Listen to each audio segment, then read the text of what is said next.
Chapter 17. The Hand of Blood.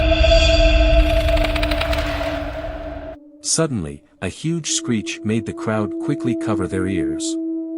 From amidst the thick smoke and dust after the lightning strike earlier, a small figure slowly rose up, hands clasped together. Behind her back grew two more arms slowly reaching toward the sky, where lightning was flashing in waves. All the people here who saw this gaped in astonishment. The person before them still had her eyes closed, wearing a strange crown that looked like ribcages arranged together. On her forehead was a golden flower, symbolizing the flames of hell. On her upper body, she wore only an ancient armor covering her breasts, connected to two spheres on her shoulders. There were golden chains wrapped from her shoulders down her forearms. Below, she wore cloth pants with armored waist, connected by chains down to her feet. So, this is a complete body. The woman looked at her gently dancing hands and smiled. She closed her eyes again, feeling every bit of the sensation of being reborn flowing through her body. You are. Haidar stammered. Even he was shocked. The person before him resembled Ploy but wasn't her. The face was slightly longer, eyes still closed, mouth curved in a faint smile. Notably, her eyebrows and eye corners tilted upward, emanating a bone-chilling cruelty.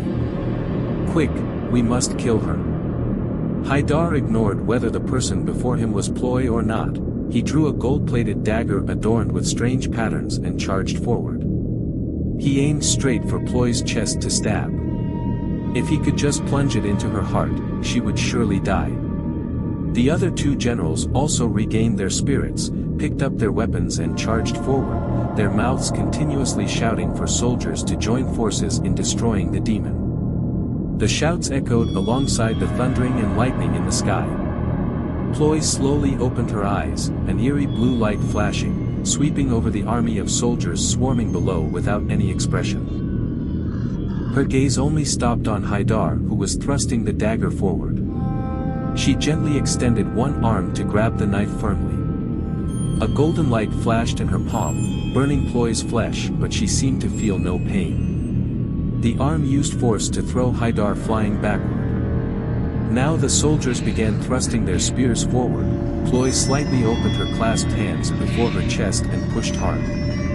Immediately, from behind her, blood threads spread in all directions, piercing through the soldiers. In an instant, a row of soldiers who had charged forward all rolled their eyes and collapsed to the ground. This terrified those behind, who dared not advance. Even the two generals hadn't expected this, barely managing to block with their swords. What kind of monster is this? It's an Azura from hell. It's her. Haidar thrust his spear into the ground from a distance, speaking as he slowly advanced. He looked extremely difficult. It seemed Ploy's strike earlier was not light at all. Azura? Impossible. That's just a legend. No. But the Azura has used her body to be reborn. This confirmation made everyone here even more incredulous. For long, rumors about deities had been considered legends. No one expected them to become reality. Ploy looked at Haidar and smiled. You forced me to appear, didn't you? She didn't wait for Haidar's answer, but threw back her head and let out a screech, causing everyone to clutch their ears tightly and crouch down to the ground. The sky now seemed to shake, clouds gathering to form a spiral, sucking down toward Ploy. The space darkened, filled with a bone-chilling sensation. Look! The sun has been swallowed. Though in pain from the screech, people still looked up through the clouds to see the sun's shadow now almost completely darkened. This is bad. Only now did Haidar understand the problem. So she had been waiting for the sun to be swallowed to break out of the cocoon. Because at this time, Azura could regain her original power, but the four of them had forced her out early. This meant she was now seeking to restore her power. Haidar quickly turned to tell the remaining three generals, we must stop her. Absolutely cannot let her gain more power. He himself also suppressed his pain, smeared blood from his finger onto the dagger that had fallen to the ground earlier and threw it toward Azura. The dagger flew straight toward her back. But once again it was caught by her rear arm and thrown straight to the ground. Haidar ran forward, wanting to pick up the dagger to find a way to kill Azura when suddenly Nan blocked his path.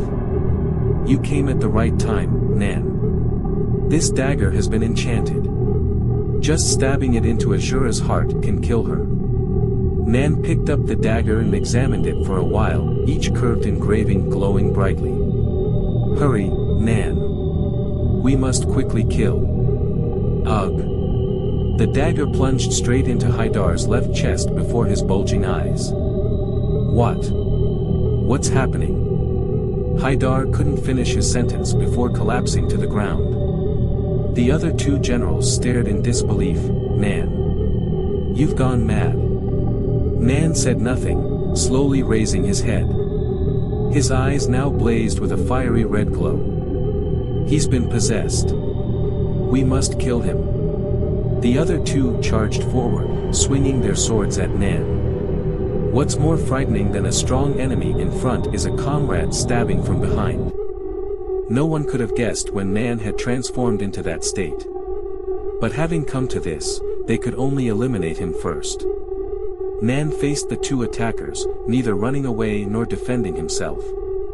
He knelt down, bowing toward Azura, awaiting the swords piercing through his chest. A smile still lingered on his lips.